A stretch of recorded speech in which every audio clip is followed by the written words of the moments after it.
Error. Are we actually live streaming? Yeah, it's not coming up on my YouTube, but I was just waiting. Okay, now we're actually live streaming. Gotcha. You know what? With that in mind, I'm going to start all over right from the top. Sounds good.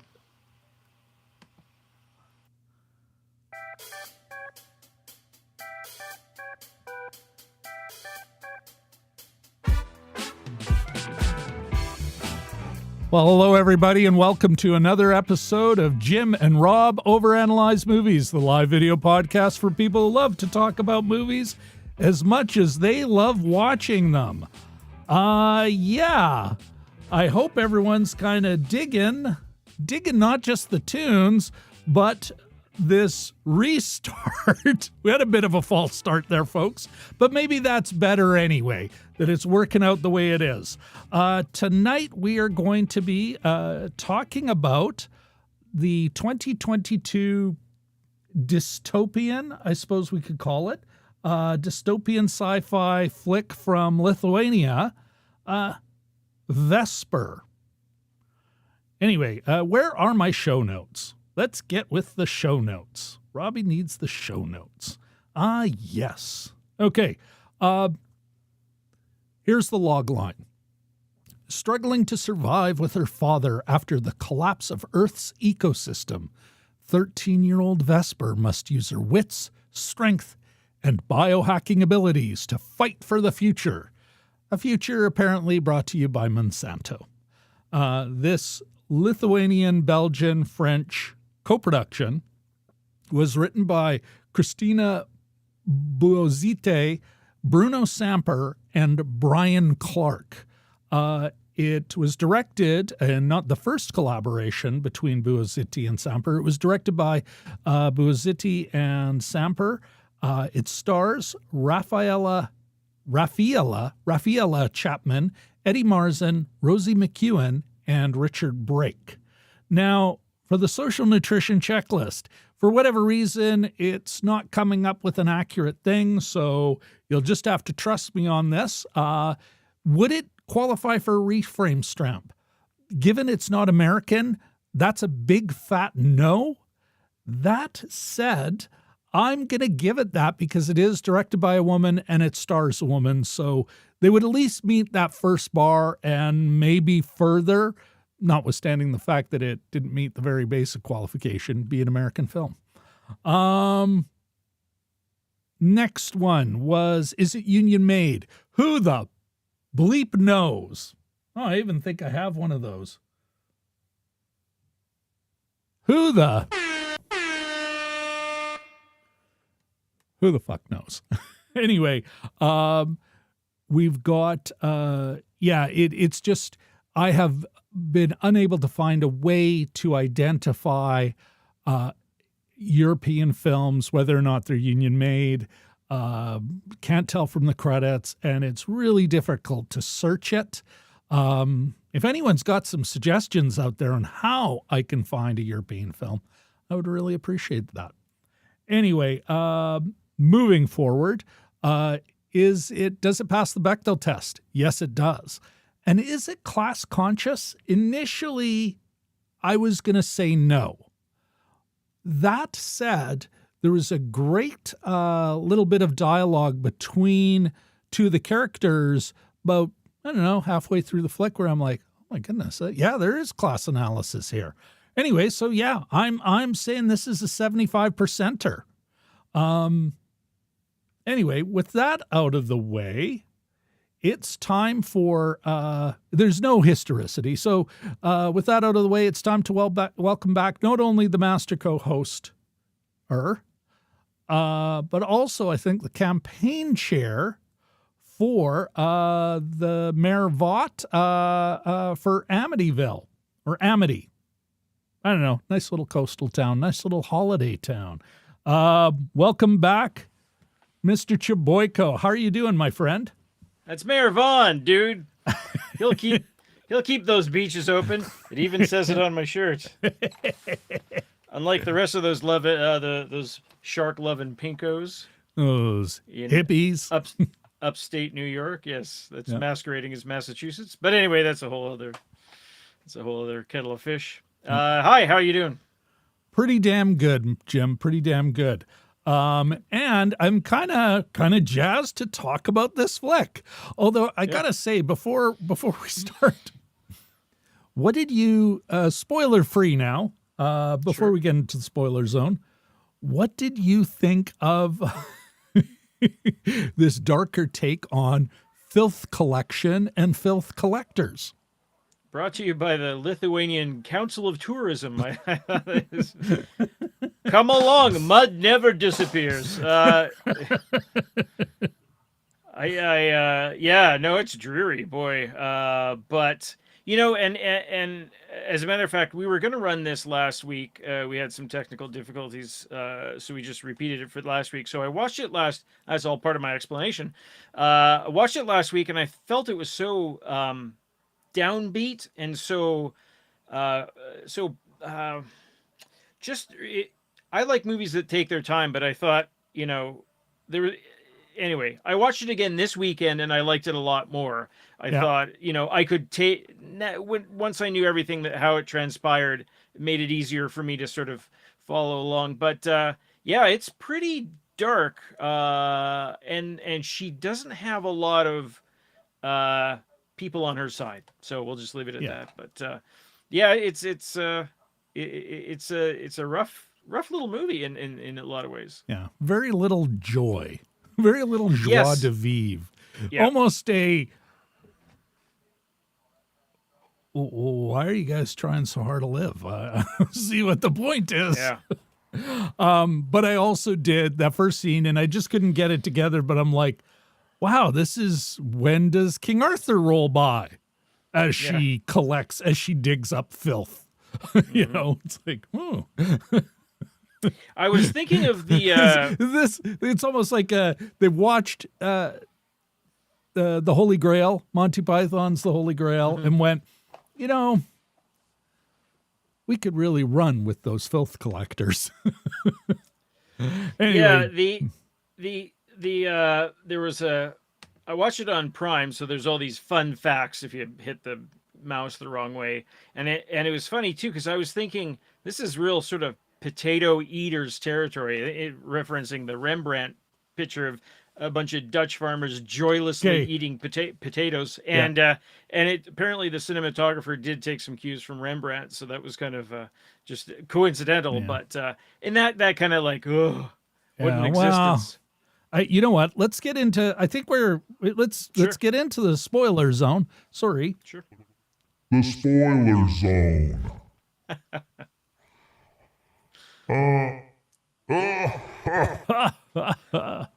All right. I obviously got to get used to working the gizmo. And let's talk about the craft. You had mentioned, Jim, the Rembrandt as being an influence. I got to admit, the smartass in me is thinking they all reference Rembrandt. Whenever they're doing a moody movie, all cinematographers go, I got to go for that. Heck, I do it when I'm interacting with, like, I only need, let's do a little Rembrandt here. Sure.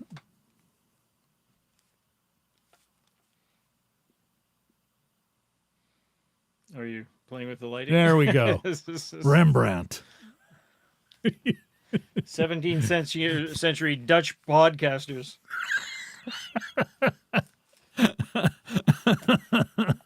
Anyway, that said, what do you think of, like, there's a scene, again, about midway through the film, she is going to see if she can't boost some shit from her uncle again, and it's sunny. And how much of the mood was, it's relatively speaking, a low-budget film, compared to some big American operation. They shot it all around Vilnius, Lithuania, except when they were in studio. How much was just, it was a really wet and rainy fall. and then the sun came out. Yeah, A yeah. cold one, fall, or maybe even winter. You know, I think depending on how they shot it, it almost seemed like it was shot at different, on either side of winter, either spring or fall in certain areas. But a lot of times the leaves are still out. But yeah, I mean, that very northeastern Europe, like, yeah, oh, it's winter. Oh, still grass is green. What are you talking? yeah, It's yeah. not the scorched earth that we live under. Yeah, yeah, yeah. But yeah, I guess they just dealt with what they had, and yeah. What, otherwise, I wanted to ask you this also, because we watched The Thing last time. Mm-hmm. What did you think of another movie where it's got that creepy creature thing going on? Mm-hmm. Yeah, I mean, this one, not as I don't think. Well, I don't think as pronounced. The whole life, getting used to all the life forms here is a little bit of a trip, and I think they lean pretty heavily on it, which is good. There was the first scene in her greenhouse or her secret garden or whatever, was pretty cool. I thought that was Beautiful, very, even. yeah, and very informative and added to the character. The layers of the character. She's sort of guiding her around, and this is the first one I made. It's not very it's not very beautiful, but it's tough, and it's just this gnarly kind of looking kind of thing that shoots darts and stuff. And he's pouty because I haven't been around for a few days, so that kind of thing. So you're actually establishing. I mean, that's all part of that world creation, thing that I think they do fairly well in this. Yeah. What did you, going back to the look and vibe at times, or the look also reminded me of Love and Monsters. Oh, yeah. Where initially it's gross and frightening. Mm-hmm. And it's only over time that you start to get, like, she's obviously not afraid. Yeah. And she finds some of these creepy critters, like the one with Camellia. That's the woman who falls from the sky and changes everything. Where they're basically sucking the life out of her. Yes, yeah. But, she's not looking at them like, oh my God, like horrors. Yeah. Just something she's like almost like mosquitoes, like she's swatting, and they do that fairly well. And the actress, because she's probably working with ping pong balls, or I don't know. It said there wasn't any green screen, but yeah, she just sort of waves them away like they're a nuisance. Yeah, that they're not flowers that are trying to eat wounded people, and and then she sort of takes them out of all the wounds and stuff like that. That's part of the charm of the movie, I think. No, I agree completely. I mean, we got some folks in the chat, Jim, and I want to make sure I'm actually I'm getting them. Am I getting them? Am I getting them on screen? Let's find out. Let's say hello to Mr. Richard L. If I can get him on screen, because of course. Hey, Rich. Hey, Katie. There we go. Oh, apparently it's now waiting for chat. There we go. My gosh. Oh. And hey, oh, look at this. Shashank. Yeah. There you go. Happy Monday. Happy Monday. Happy and it's late enough as it is. Thank goodness some of our fans are night owls, or always up bright and early. Great to see you folks. Coming back to the craft here and locations. They certainly, like, you can see the detritus of abandoned factories, and which I got to admit, if I'd never been to Europe before, I'd be like, oh, that's all war, like World War II refuse. And then it's like, no, that's much like here. factories get abandoned and then left yeah. to, scavengers, salvagers, and the elements to just kind of let it fall apart. The owner took out what value they saw, and then other people, and then the only thing missing really was graffiti. Yeah. It called to mind. There's an artist. I have one of his books, Simon Stalenhag, and he does these kinds of society on the wane, but the sort of the refuse, the great big infrastructure projects left over. He's quite good, and actually, Tales from the Loop is an Amazon series that they filmed largely in Manitoba. Yeah. Yeah, and they do a lot of that. I think some of his work inspired Tales from the Loop. It was. I think it was the whole thing was inspired by his work. Yeah. And then they made real or a mix of CGI and real prop building those sets. They kind of used it as a launching point. So a little bit of that, sort of the Omni front cover kind of vibe. I know I always bring up Omni, but yeah. Well, I think it's apropos more often than we'd think. Yeah. Especially maybe in the taste of sci-fi that we lean towards, where we're always what's the word I'm looking for, Jim? We kind of tilt maybe a little towards that darker view. Yeah, and that with not so much. I mean, we obviously like all kinds of sci-fi, but it's not the fun kind of sci-fi. It's usually the ones with the big question mark at the end. There's no zaniness. Yeah, exactly. Some sort of weird robot sidekick, but yeah. And this one sort of felt like that, like almost like a short story that sort of left you more open a little bit at the end. You're like, oh, that had an interesting, not exactly finished ending. You know what I mean? Like a sort of. Well, maybe that's our cue then that we are moving into story.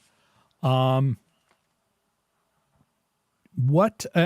now here, I want to get back to this idea of almost like tone, sensibility. Is this a Eastern European or even just in general a European sensibility as far as the story? It's not like North American films haven't made down note movies, but even like I guess I'm kind of reaching back into craft a bit, but even in some of the production design, the costumery and that, at times it's a weird sort of mix of medieval felt, at times, and even the cowling in that and the way, it's, but it all seemed to kind of give this medieval Dark Ages tone. It starts as we're in the new Dark Ages. There's folks living in the Citadel or the Norman Tower, the Norman Keep, the Motte and Bailey. They fly out, beat up the local peasants, and fly back, take what they want, and But I don't know. Is that a European or an Eastern? Did you think this has got a European or Eastern European vibe, or is it like what? Yeah. What do you think as far as the story goes, the narrative goes? Yeah. If there's one cue, and I was just listening to the closing song before we came on, it has that sort of, Swedish rocker vibe, or not quite Bjork, but, that so maybe the music was very, I liked it. I think a lot of people would describe it as weird because a lot of choir voices, and so I took a lot of the cues from the music, and it seemed to be it gave it sort of a European feel. Also, not being super familiar with most of the actors, that helps too when you're trying to play something. Except for Eddie Marsan, I didn't really know any of the other people too, so that makes it easier to be a bit freer about where you're trying to figure out where it comes from. But I could see that it sort of felt European at the very least. Yeah. And What- it didn't make the same easy choices that sometimes some of the Hollywood science fiction makes Yeah. either. So Even if it's dystopian, close Yeah. quote. Yeah. What about the story? What about the narrative and the way it's kind of rolled out to us? The plotting. yeah. Well, again, when I watched it the first time, I was really like, I thought they did a good job with a lot of it. The story could have used a little more pace. I'm not one of those people that says, oh, movies should be 15, 20 minutes shorter. Occasionally I'll say that. But in this case, I was thinking last week, maybe this could have been a little bit shorter. There's a lot of questions and almost too many. Like, where's the mom? What's the situation? Who's the dead guy in the old lab? And what's the situation there? Watching it a second time, I realized, some of those things mattered and some of them didn't. I mean, but so it is maybe not for everyone because the pace is so slow. You have to be patient with it. And the other thing is, you're right, Jim, and I'm going to go further. While it's slow, they're always doing something. Yeah. Like we've watched movies where it's like slow, but they're we're sitting with someone. They're really letting the shot happen.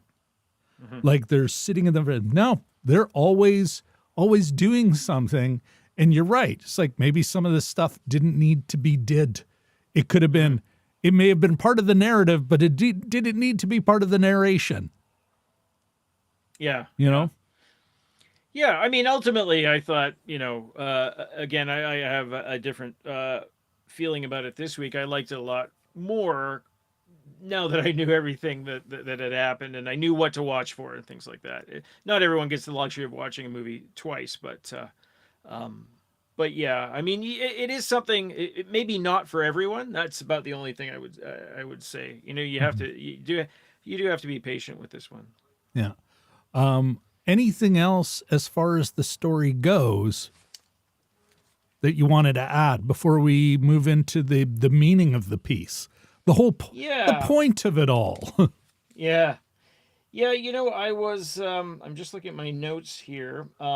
There was a couple of scenes that she's kind of I guess some sort of genius or wonderkind or something, that she actually does this biohacking quite well, and she understands it, and she deals with all the machinery, and she creates stuff like the sort of the fleshy bandage, Yeah. and there's some kind of neat little effects there too. There's a couple scenes though that remind you that she is 13. There's one where she sort of they're turning down for the night and she snuggles into bed with her dad, right? Yeah. And you're thinking, oh yeah, this is just a kid, right? And there's another couple scenes once the Camilla character that gets rescued comes in. She's sort of, number one, you realize that she's not really had a peer. Not that Camilla is really a peer. I always thought it like older. Almost because the mother left. She has come as there's a bit of a mother-daughter or older sister aunt kind of thing that she was sort of hungry for. But also like somebody on her level that she could giggle about stuff with. So there's a scene where she's got this old book of animals and she's asking, I heard the Citadel, they have all these animals that we don't, what's this like? And it was a cat and things like that. And they made little, animal sounds. And you're like, oh yeah, these characters are young and they've basically had their youth taken from them. There's implications that Camilla has been, is also a sort of a concubine as well as a daughter to the man that created her. And, so there's a little bit of that really is sweet, and then they become kind of friends, and as friends do. She said, "Well, check out my." They never say the word greenhouse, but they say, "Check out my garden.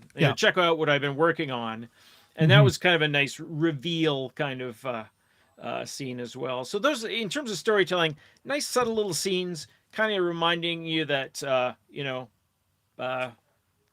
I'm many things. Any characters, many Yeah. things. Yeah, I thought that was nicely handled. Anyway. Well, and a moment where you just get to sit with them. Yeah. They're not going somewhere. Oh, I got to go here. I got to go there. Yeah. Side quest. To quote Bo on Superstore, "I contain multitudes, yo." Those are my favorite lines. You know what? The only thing I've got to say before we move into meaning is I think one of the reasons it feels slow, even though there's stuff going on, is it's kind of hard to tell what the point or what the direction is, not what the point. We'll get into that in the meaning, but there doesn't seem to be until this woman drops out of the sky. And even then it takes a bit before there's like, oh, I have now a mission. And I'm not sure. I want to watch it again. I'm not sure I want to know what you think. Is that a good or a bad thing? Well, first of all, do you even agree with my take? Like that there didn't seem to be a narrative direction. Yeah, and Like I think they that was kind of maybe like there's no typical, okay, now we're in disequilibrium. We've gone from the normal, albeit shitty world, into a world of disequilibrium and chaos. And that they kind of have a mission to get out of it, to return to hopefully a slightly less shittier world. Yeah. I mean, I think that was probably my my issue with it the first time I watched it last week, is that it just seemed to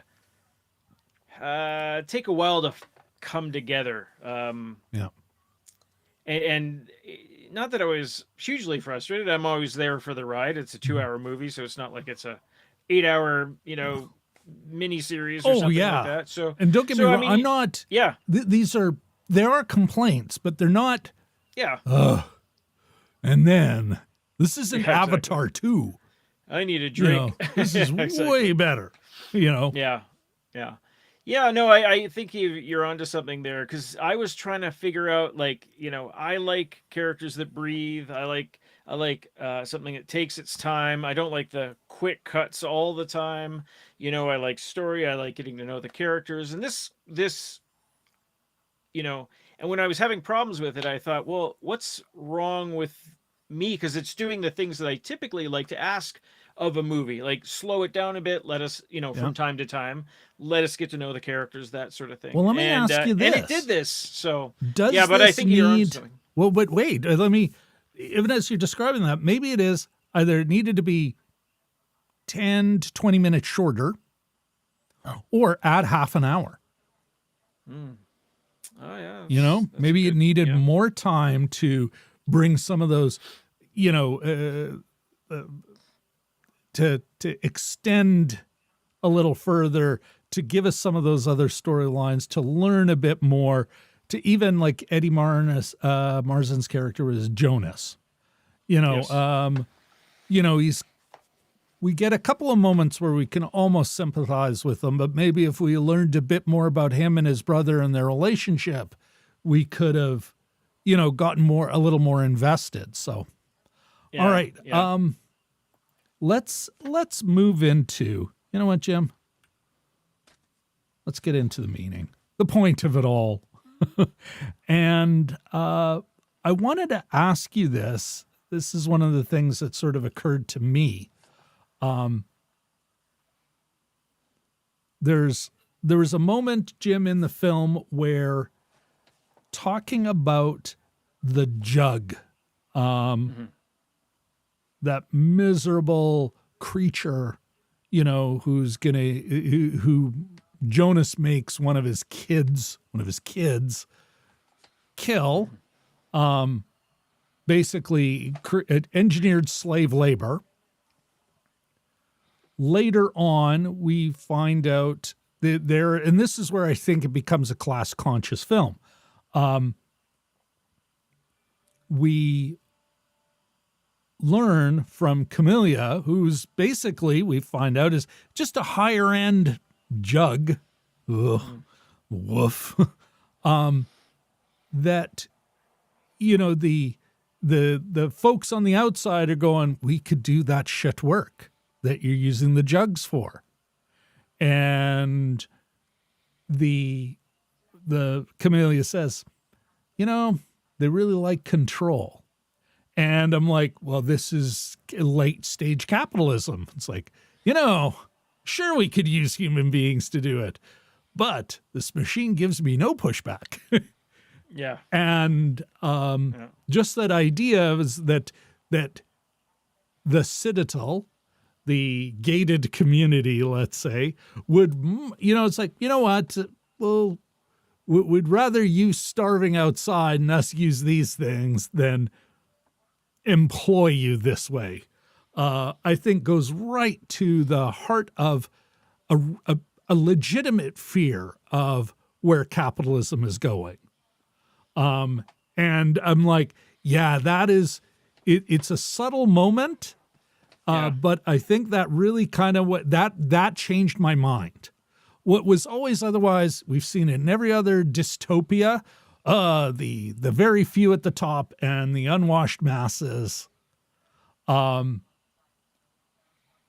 this is different. But this, I think, came with an analysis. What do you think? What do you think of my take, first of all? Does that jive with you? Does it feel different than a lot of others we've seen like this? Yeah, pretty blatant about it. What it reminded me about, I think that first, for those that haven't seen and don't worry about spoilers, we come upon our first jug who's been wounded, and they just say, put it out of its misery. Later on, I gather it's being we've been in the spoiler zone for a while, folks. We'll be spoiling it all. For me, it's the having it hanging upside down and the guy sharpening his knife as if they're going to eat it. So that's, and those are arresting images. I mean, the character, the jug as well, is completely white surrounded by dark mud. So these are, they don't just, they these crazy contrasts. Visually, very something you're not going to easily forget. I don't think it kind of reminded me a bit of, and it's, we just watched Blade Runner last year, and I was sort of wondering about the handling of those types of characters in Blade Runner. That is my next question. Yes. Keep going. I think the Blade Runner ones had a little more initiative on their own. They're allowed to, whereas the jugs are a lot more passive. And I think there's various routes in, like you could, connect with them somehow, the kiss or the finger in the wound, that kind of thing. And then all of a sudden you have control of the jug. But you wouldn't have a Roy Batty in Lithuania, I don't think. And here's why I think it's, and this leads me to my next question.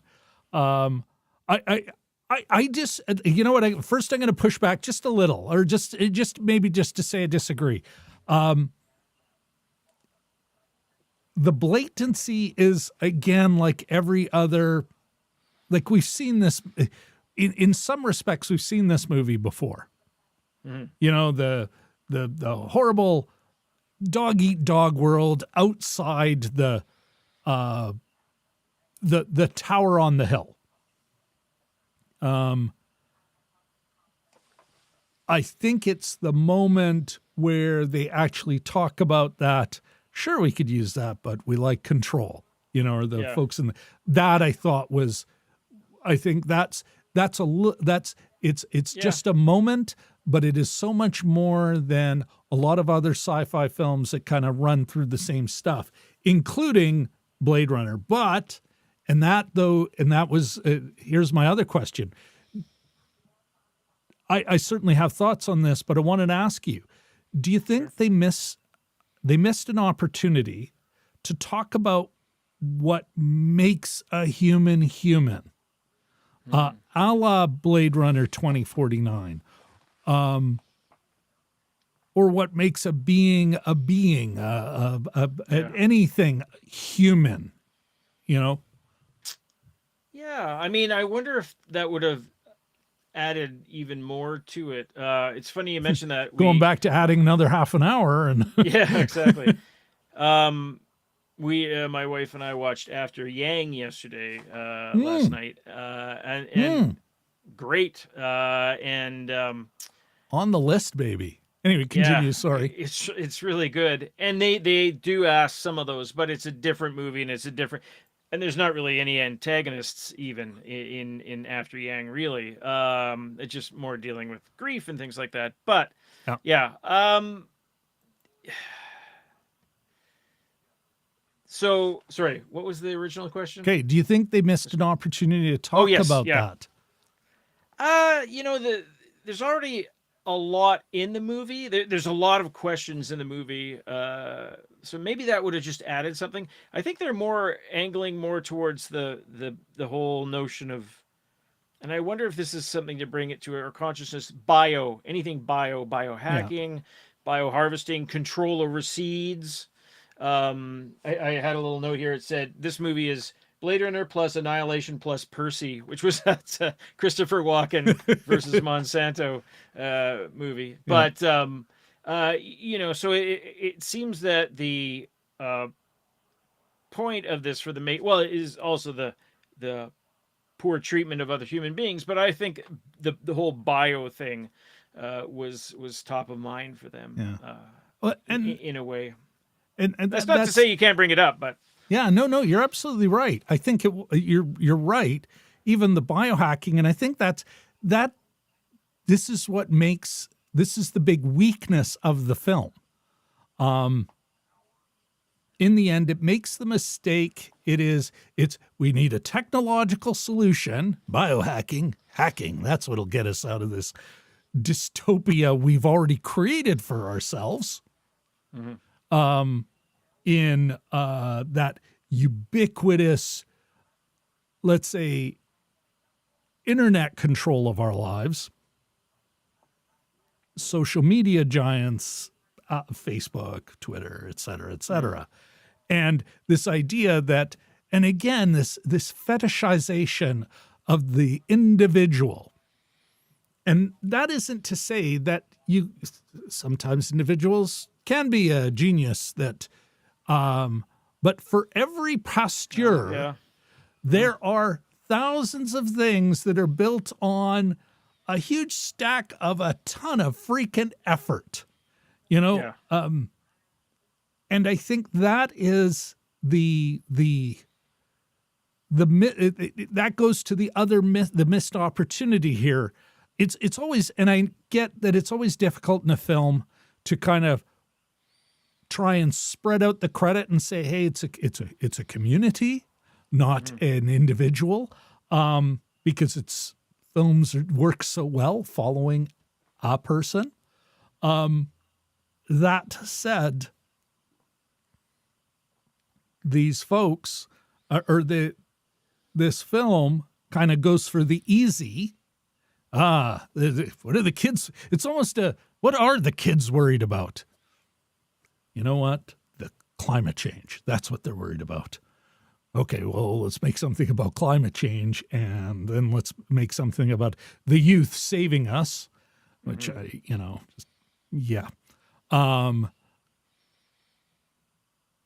the individual hacker, and it's like, meanwhile, there's this, and I think Blade Runner, looking back now, and I've been rewatching it, Jim, and Blade Runner 2049, and there's another movie where it's like, wow, you got a lot of ideas going on here, but you sort of missed the heart of one.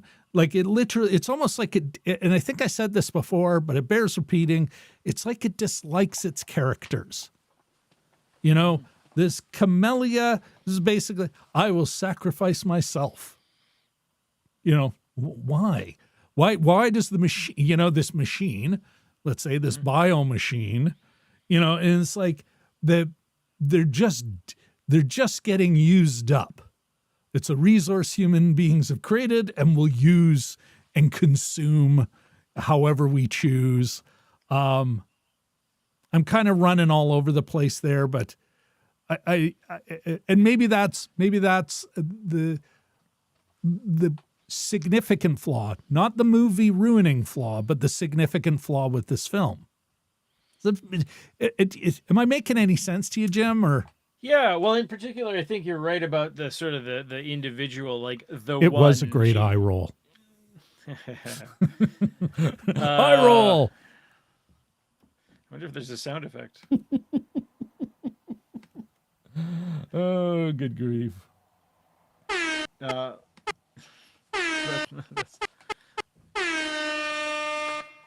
That's what we needed. Thank you, Katie. Anyway, sorry, Jim. I was too busy. No. Cherry picking praise from the chat. There we go. Yeah, no, the whole thing about the individual, the individual's efforts, the genius, which is sort of especially a 13-year-old. It's like 13-year-old without. Now, I suspect that the whole thing about the old lab and the dusty skeleton, that was maybe her mentor, because it certainly wasn't the father. I have, and the mother buggered off. The mother buggered off. See you, losers. She lost her voice, so I'm wondering if the dad's quoted as saying, "Oh, Vesper, you don't know the cost of dreams." There you go, Dad. thanks for the boast. But in any case, that would be like there's a bit of that's post World War II European thinking right there. It's like, what do we have to hope for? We just look at what we just did. Where does this hope we pull out of our ass come from? What business do we have to hope? Our sugar ration has grown, but she's basically a kind of a Neo type, or not exactly a gunslinger, but the sort of the mental, the sort of the mental genius that's going to solve everything. She's going to go to the top of the tower, release the seeds. Chosen one. And sort of have them germinate in the ground and set everyone free, because that's another thing is the control of the resource. There's literally only one crop, but it is. It's a future written by Monsanto.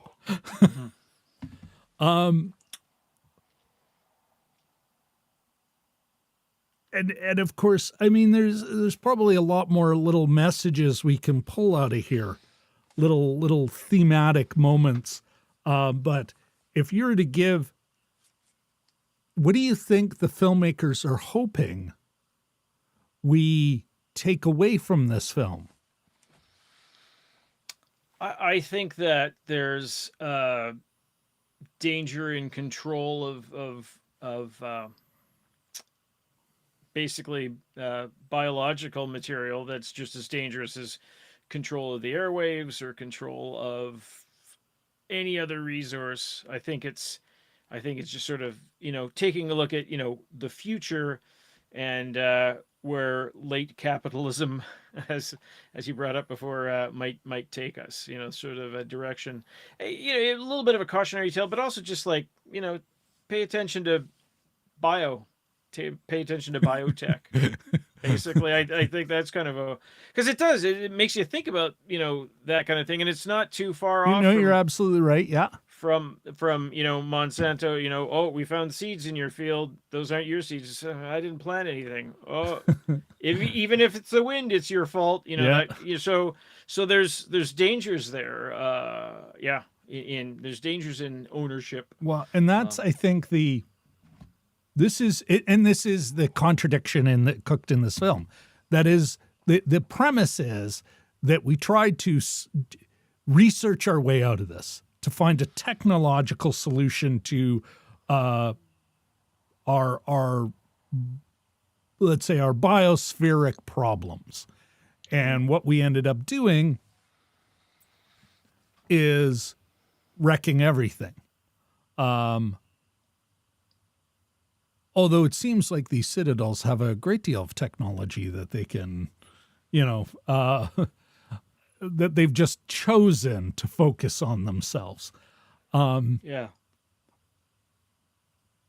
But in the end, it's still looking for a biohacking solution.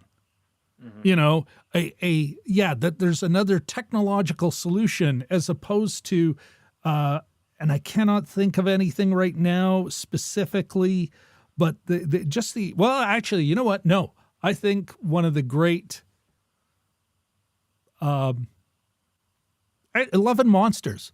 I can't believe how much I keep giving it more and more credit over time. Yeah. But Love and Monsters, there's a movie that says, well, it's changed now. How do we adapt to it? Which is so much more naturalistic than, even this dystopian film. So, I mean, I think it's a good movie, but it's thematically flawed. Plus, and also it hints at things where I'm like, somebody's got to make something. We need a part 2. What I really need, Jim, is a sequel to AI, artificial intelligence. Yeah, that's a laugh a minute. I need to watch again, actually, but we frequently. But a killer ending that actually does examine. It says, well, you know what? Human beings died. Nothing lasts forever. Their robots continued and evolved and became their own life form. And it was for the better. All these movies are predicated on us like it's some terrible cosmic tragedy if we disappear. Oh, what could have been? Yeah. As opposed to, what's the line you keep thinking of with "Don't Look Up"? Oh, we really did have it all, didn't we? As he's sitting around just the table looking. Having a moment with other human beings, holding hands and going, oh, we did have it all. Yeah, that's a good line. Yeah, AI, we frequently cite when the cats are being bad. We want to drive them out to the, spoiler alert, drive them out to a field and drop them off. But jokingly, we'd never do that.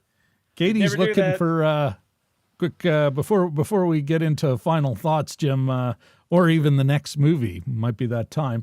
Katie's looking for a sound effect for hot takes. I think it's going to be a combo. We'll probably start with and then hot take. Anyway, That's Jim, rousing. anything else you want to add thematically before you tell us what we're going to be watching next week? Hopefully, assuming it actually is released in Winnipeg. Yeah, I have some closing thoughts. I don't know if they necessarily fit under thematic. Well, but, why don't you? Why don't you tell us what are we watching, Jim? Sure. What do we hope to watch for next weekend's show? A movie with a Manitoba connection. We're going to be watching Women Talking. So that is the next one. That's right, everybody.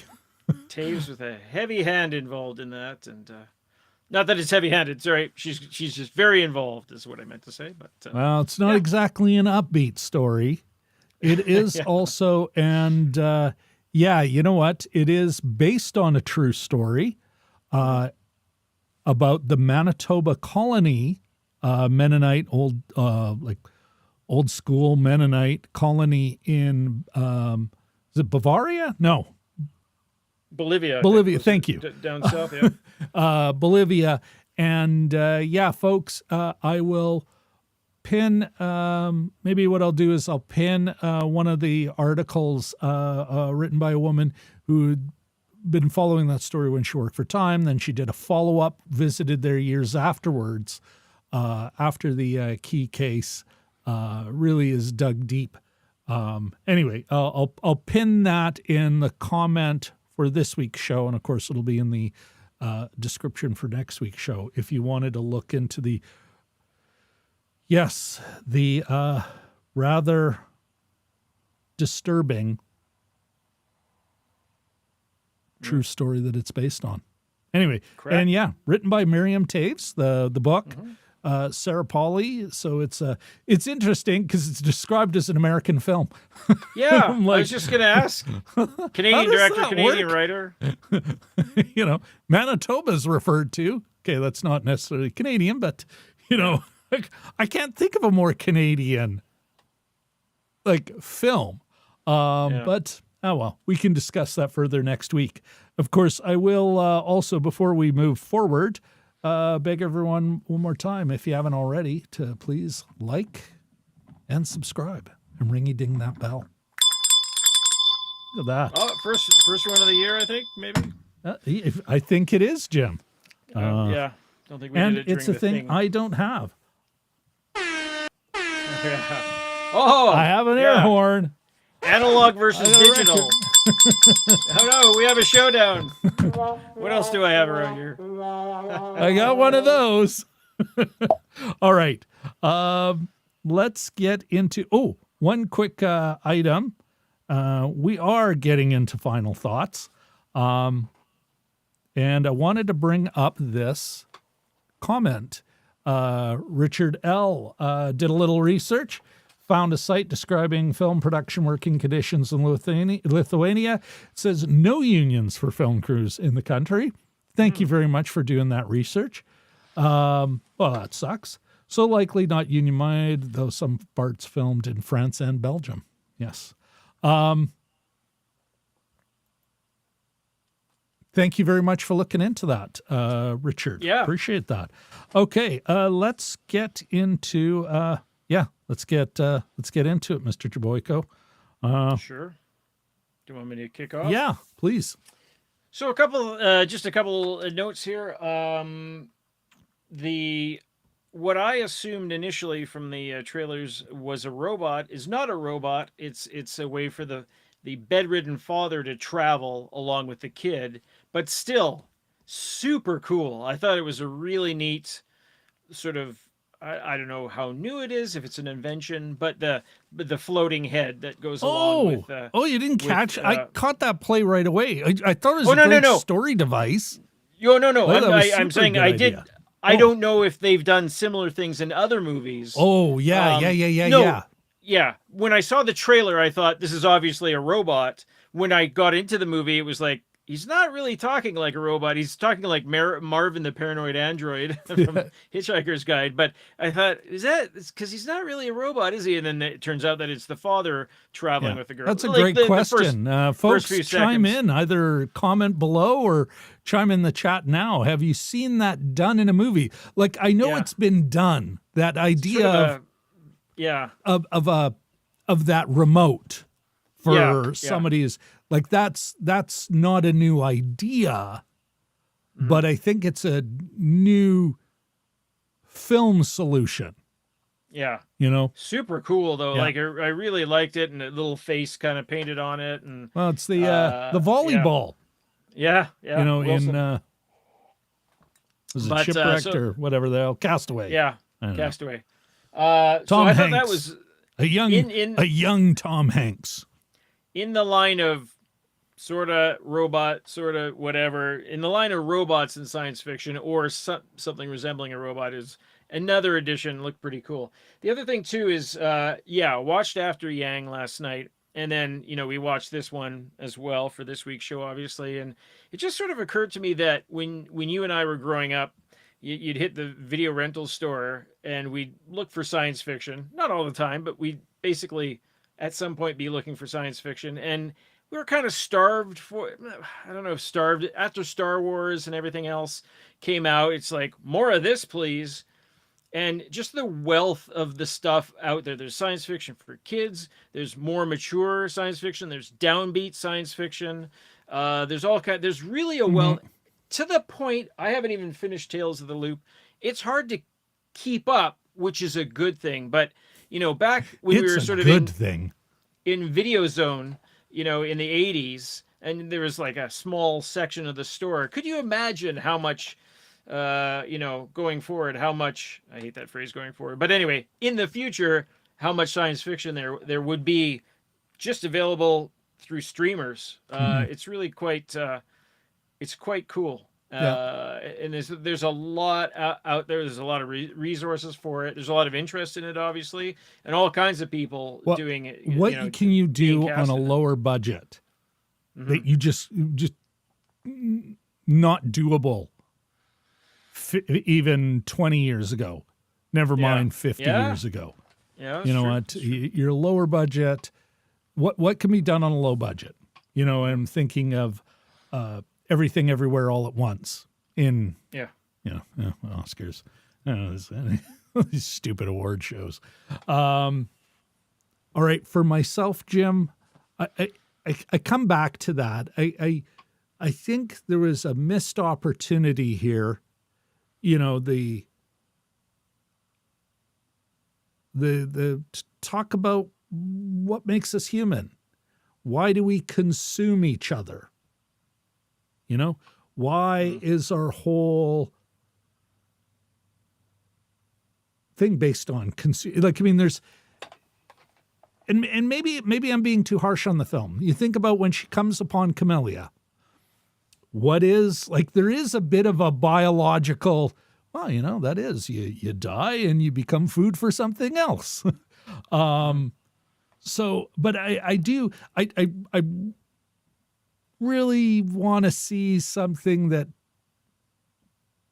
digs in like the original Blade Runner did, like artificial intelligence, AI artificial intelligence did, the Spielberg flick, and kind of go, okay, what actually makes us human without it being automatically this, you got the tragic sad sack her thing where even the computer gets bored of them, but it's still kind of focused around the human being, or Blade Runner 2049, where it's like, you know what, widget, you've served your purpose. You can fuck off now. And I'm like, I do. I want to see it. I want to see something from the robot's perspective. Bicentennial Man. But even it's like, well, I want to be a real boy. I want to see the Pinocchio, or Pinocchio says, no, I'm good being made out of wood. I just need some treatment for these fucking termites or whatever, Anyway, that I think is about it, folks. Want to say, first of all, thank you all very much for showing up. Richard, Katie, Shashank, another great show. Thanks for your patience. I know we got kind of started late, and then we had a hilarious false start. But we really appreciate it. And again, folks, somewhere over here or maybe down there, YouTube will tell you what we think or what they think you should watch next. I believe down below or maybe over there, you could subscribe if you'd like. And of course, please don't forget to like, subscribe, leave a comment. Tell us what you think of this. Anyway, good night, everybody. Say good night, Jim. Good night, Jim.